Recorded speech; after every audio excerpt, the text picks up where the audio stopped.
Alright, so I tightened down these nuts, and of course they're 1/4 inch nuts, so it takes a 7/16 inch wrench.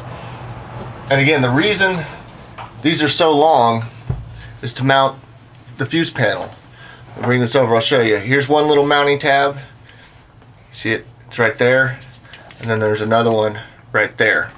So we left those bolts nice and long, and see, those bolts are secured. So now I don't have to go on the other side with a wrench to hold them.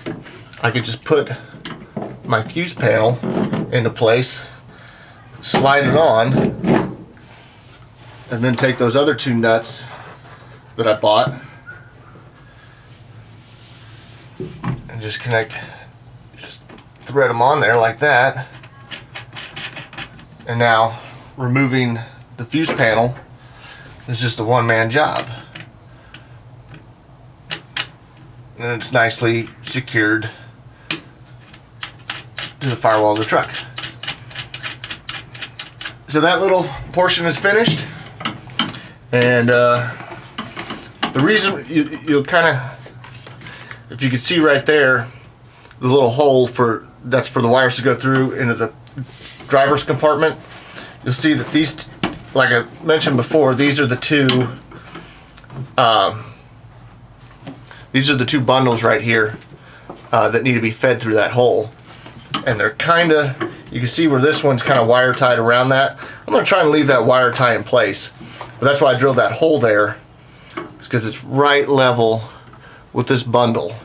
So we'll just feed the wires through there, and then we'll be ready to start hooking things up. I just wanted to give you one more shot of how the fuse panel is actually mounted in here. So we'll come up and look at it from the top. You can see what I was talking about before, this little plastic area around the turn signal relay mount.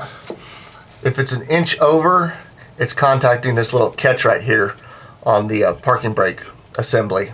So that's why we had to drill the holes 1 inch over to clear that. And it is a round relay.